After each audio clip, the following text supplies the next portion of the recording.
Welcome back to the Heal Your Hormones podcast. I'm your host, Dr. Danielle. And this week we are diving into cycle syncing during the follicular phase. So if you are just joining, we are spending the month of April covering the 4 phases of the menstrual cycle and how you can sync your life with your cycle to have healthier hormones and easier periods. Now, if you missed last week's episode, I would recommend going back to it at some point. You can really listen to these out of any order, but you'll want to make sure you listen to all 4 phases to get the full picture of how to be cycle syncing. I also want to remind you of our April challenge. So this year, instead of doing a New Year's resolution, I laid out 12 monthly goals or habits to focus on. The idea being that oftentimes, we set a resolution and then within 3 or 4 weeks, we kind of forget about it. And then the next year comes and we start all over again. With the 12 monthly goals, it really allows us at the start of every month to kind of realign and think, okay, what is my goal for this month? Maybe you forgot about the one from March. Maybe you fell off of it halfway through. That's okay. Each month is a new beginning. So with the April challenge this month, we are focusing on staying off of social media for 30 minutes in the morning. And if you're not really somebody who reaches for Instagram or TikTok right away in the morning, but maybe you're checking your emails and that's starting to kind of get you stressed for the workday, my challenge for you is to just stay off your phone in general for the first 30 minutes in the morning. For me, this is going to be really challenging. It's one of the first things I do. I roll over, I turn off my alarm clock on my phone, and then I usually end up getting on social media for like 5 to 10 minutes. I know that's not really a great way to start my day, so I'm going to try to keep my phone out of the bedroom and just use my Alexa as my alarm clock. That way I'm not tempted to reach for it. Because I've noticed if I don't use my phone as my alarm clock, I typically tend to forget about my phone for the first 45, maybe even 60 minutes of my day. Now, last reminder, we are doing a giveaway this month on the podcast. The winner will either choose between a one-on-one virtual consult with me, or they'll get a swag bag with all my favorite wellness products. So to enter, you have to leave a review for the podcast wherever you listen, Apple Podcasts, Spotify, and then share the podcast on Instagram and tag me at Dr. Danielle ND. Now, each week you share the podcast, you'll be entered to win. So there's 4 weeks in April, which means if you post once a week, you'll be entered to win 4 times. The winner will be chosen at the end of the month. All right, so let's get into the follicular phase. So technically, the follicular phase begins the first day of your period, which means it overlaps with the menstrual phase. But for the sake of cycle syncing, we're really going to consider the follicular phase beginning at the time that you stop bleeding, and then the follicular phase ends once you ovulate. So what's happening during the follicular phase? Well, follicle stimulating hormone, also known as FSH, this is a hormone that you might have had tested if you have PCOS or if you are struggling with fertility. This is a hormone that's made in the brain to help trigger eggs in the ovary to start to develop and mature. So we essentially have, all the eggs we're born with are immature, and with each cycle, some are maturing. Now, as a result, our ovaries are going to start to make more estrogen. And the estrogen is going to trigger the endometrial lining to thicken. Now, the endometrial lining is the tissue that is lining the uterus. Now, this is really important because if you are trying to get pregnant, you want this lining to be thick enough for an embryo to implant. So once that egg meets the sperm, we want it to be able to attach to the lining of the uterus. Once estrogen is high enough, it will signal to our brain that an egg is mature enough to be released from the ovary. The brain then makes a hormone called luteinizing hormone, or LH. LH is also a hormone that's commonly tested for in PCOS and fertility struggles. And LH is produced quickly, and when it spikes, it triggers the ovary to release an egg. Now, if you have PCOS, sometimes the ovaries don't respond to LH. And as a result, our brain is going to make more LH, almost as a way of our brain yelling at our ovaries, hey, pay attention to me, we're trying to ovulate here. So if you have PCOS and you've ever tested your LH, you may have been told it's high. And this is going to cause, it's going to be a reflection of why you're not ovulating, why you're not having regular cycles. LH is also the hormone that is being tested when you use an ovulation test at home. I'll be sharing more about the ovulatory phase, ovulation, and how to test for ovulation next week. But if you have had FSH or LH tested, you should be testing these on cycle day 3, meaning day 1 is the first day of your period. You want to test LH and FSH on day 3. Ideally, FSH and LH should be around the same number. So if FSH is 6, LH should be around 6. Doesn't have to be exact, but we want in the ballpark around the same number. If FSH comes back as 6 and LH comes back as 20, then we know, okay, you're probably not ovulating. This may be an indicator of PCOS. Your ovaries are not responding to LH and your brain is having to overproduce it. All right, so during the follicular phase, because estrogen levels are rising again, remember during the menstrual phase, estrogen levels are really low, energy levels are really low. But during the follicular phase, estrogen is going to start to rise and our energy is going to increase as well. Now, if you felt, tired and unmotivated during your period, that's okay because that is all going to come back once we are done with our period and we're moving deeper into the follicular phase. You may find yourself also being more social, maybe feeling more confident, having a higher libido. This is all kind of gearing us up for the ovulatory phase, which we'll talk about next week. Now, what should we be eating during the follicular phase to support our hormones? So I know the past 2 weeks we've been talking about seed cycling. And if you are unfamiliar with seed cycling, definitely go back to about 2 weeks ago. I had the founder of Funk It Wellness, Kate, on the podcast to talk all about seed cycling, what it's done for her cycle, what it's done for the clients that she's had that have used the seeds, but really just goes into kind of like the science behind it of why certain seeds during certain times of your cycle can actually help to support healthy hormone balance and improve PMS symptoms and period symptoms. Now, last week when we talked about the menstrual phase, I mentioned that during that phase, we want to be eating flax seeds and pumpkin seeds. And that is actually going to continue during the follicular phase. So really during the first 2 weeks of our cycle, we're having the flax seeds and the pumpkin seeds, typically 1 tablespoon of each. And again, you can add that into yogurt, oatmeal, smoothies. You can make them into like seed cycling bites, like energy bites for snacks. Lots of ways to include it in your diet. If you miss a day, it's not the end of the world. Just trying to be as consistent with it as possible. I would say with seed cycling, it usually takes about 3 to 4 months to really start to see a shift in your PMS symptoms. So don't be discouraged if you do it for a month and your cycle the next month doesn't change, because it does take time for those hormones to start to shift. Now, during the follicular phase, we also want to think about eating foods that help support estrogen levels. And this is especially important if you struggle with PMS or painful, heavy periods. So like I mentioned, during this phase, estrogen levels are rising, which is good because we want that lining of the uterus to start to build up. However, we typically live in a world where we tend to be estrogen dominant, meaning we have too much estrogen. So whether that's because we're eating processed foods, we're drinking alcohol, we are stressed, we're exposed to estrogens, or they're called xenoestrogens, basically chemical estrogens in our beauty products and our cleaning products. So while yes, we do want estrogen, we do want to make sure that we're not making too much estrogen on top of the estrogen that we're being exposed to. So by eating foods that help to reduce estrogen if it's too high, then it can make sure that we're not getting into that estrogen dominant territory, which is only going to worsen our PMS symptoms. It's going to cause more painful periods and heavier bleeding. So how do we do this?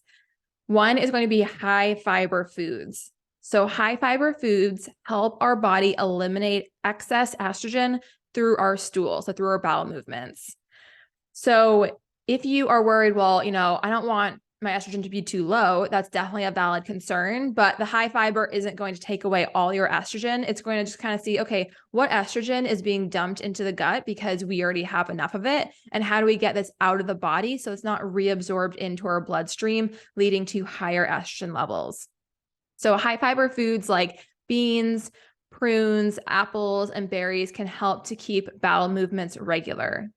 Now, if you're somebody who doesn't really get much fiber in their diet right now, and then you go from 0 to 100, a low fiber diet to a high fiber diet, you might find that you actually become more constipated at first. So if that's your experience, I would kind of back off the fiber just a little bit and slowly introduce it into your diet, and then make sure you're also staying hydrated to help move that stool through.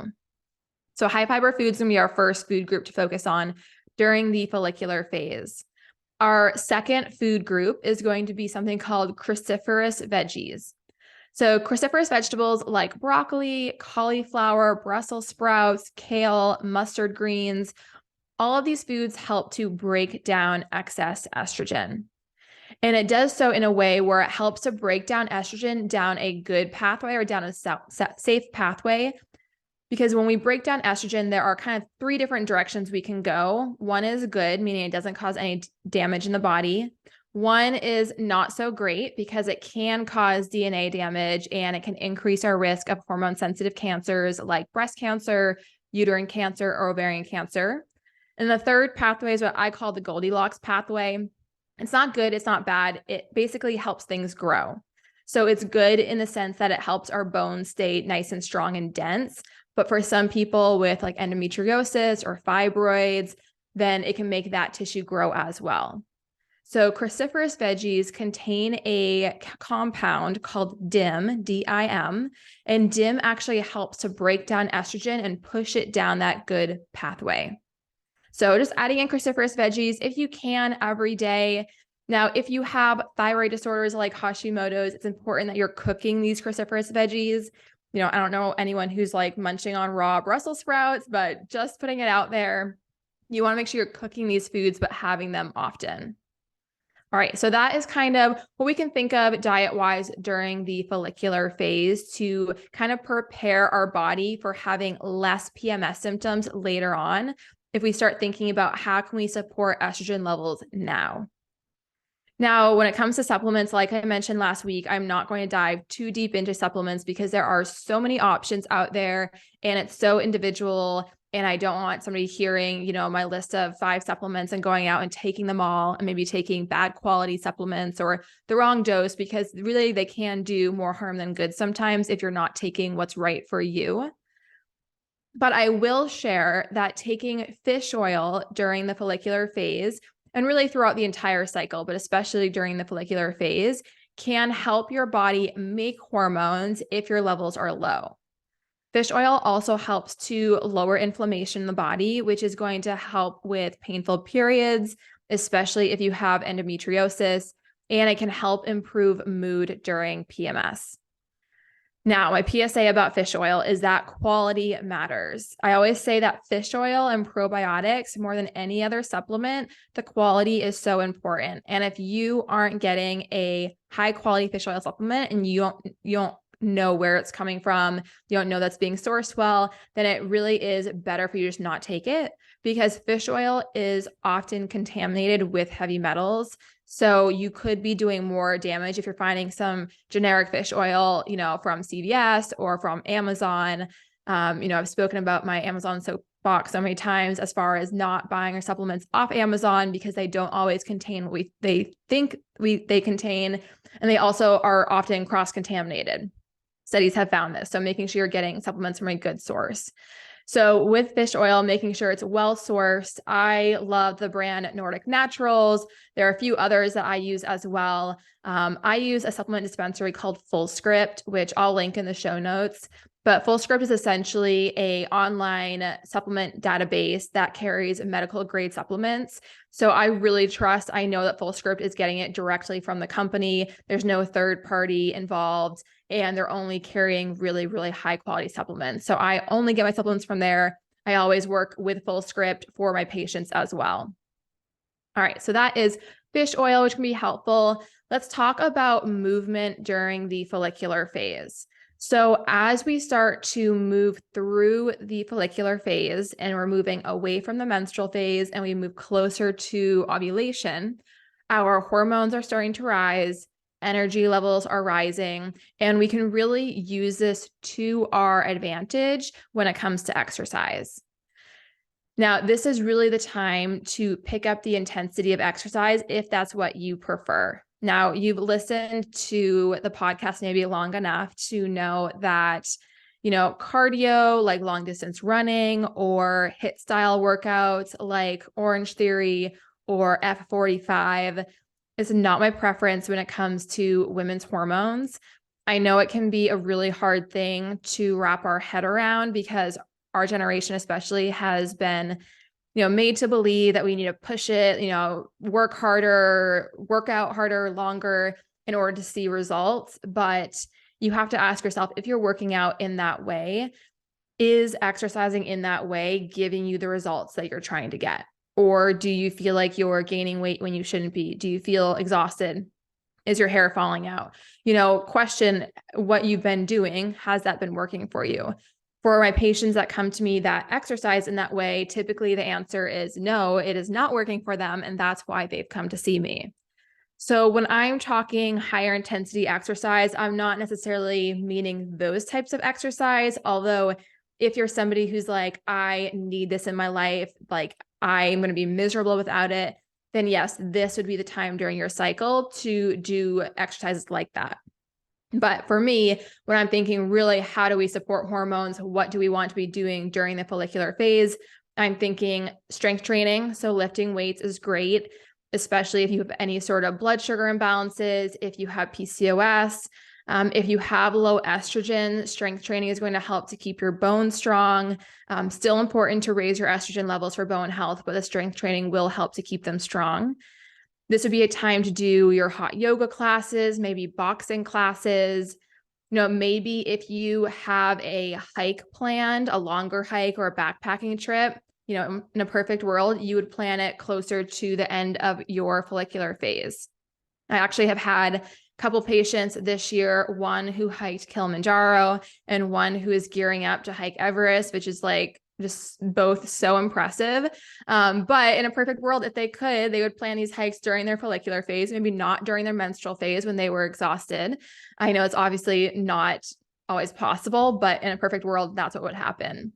So just kind of listening to your body and not feeling so regimented and like, looking at the calendar and being like, okay, today's the day I have to pick it up, but checking with yourself saying, is my energy starting to rise? Maybe it, starts to come back around day 5, day 6. For other people, it might not be until day 8, day 9. So just kind of listening to your body and adjusting your workouts as needed. Pilates is also great. So if you have maybe a higher intensity Pilates class you like to go to versus a slower option, this would be the time to incorporate that into the follicular phase as well. All right. That pretty much wraps up the follicular phase. Like I said, it does kind of cross over with the menstrual phase, but when we think about, in terms of like hormones shifting and our energy levels changing and our motivation, that's really happening more towards the end of the follicular phase. And this is also a good time, with that increase in energy and motivation. This is the time to maybe commit to more social activities, or maybe if you know that you have a work project that has been kind of looming over your head, this is the time to start to work on it, because that creativity and productivity is going to be easier for you versus maybe during your menstrual phase or the end of your luteal phase, which we'll talk about. So I think understanding your cycle and understanding why you feel the way you do throughout can really allow us to give ourselves more grace so that we don't feel like, like why last week I was so productive and this week I'm just not on it. And instead of beating ourselves up, we can say, that's okay. I'm not supposed to be, or feel the exact same way I did compared to last week because my hormones are different. My body is literally different this week than last week. So giving yourself that flexibility, I think, will also help prevent burnout. And then when we do have that energy and we do have that motivation, we can be like, okay, I know this is going to last for 2 weeks, so I'm going to really get shit done. And that way I can rest and relax the following 2 weeks, just knowing that I'm not going to be fighting my body on this. So on this week's Friday Chats episode, we will be discussing how to know if your doctor is in your PCOS corner. So if you've ever questioned, is your doctor the right fit for you to help you navigate PCOS? Are they doing everything they can to support you? Or maybe your intuition is kind of telling you, even if they're nice, they've done a couple of blood tests, maybe your intuition is saying like, this just doesn't seem quite to the level of support and care that I need. This is going to be a really great episode for you. I think, I've worked with patients who have had just the craziest stories from their doctors of being completely dismissed, refusing to order blood work, and they've stuck with these doctors sometimes for years, and they've only continued to get worse and feel worse. And I think it's so easy to want to put trust in our primary care doctor because we think, you went to school, you should have my back, you should watch out for me. But unfortunately, the conventional medical system is restricted in that doctors are seeing so many patients a day. They don't really have the time to really help, I think, sick people. I used to work in primary care, and the way I see primary care, the benefits of it is that it's really a screening tool, right? They're screening for diabetes, they're screening for high blood pressure, they're screening for high cholesterol. They have time to screen you. They have, 7 minutes with you. They don't really have time to heal you though. So this is going to be a good episode to listen to. It might also give you some inspiration or motivation that you need to work with a specialist, or maybe even just switching OBs to somebody who maybe will listen to you more and want to be on your side. But give that episode a listen on Friday. Again, our Friday chats episodes are short and sweet, around 5-10 minutes. But yeah, so I will see you all on Friday. Thank you so much for listening. Don't forget to leave a review and share on Instagram and tag me to be entered to win the giveaway. And I hope you have a great rest of your week.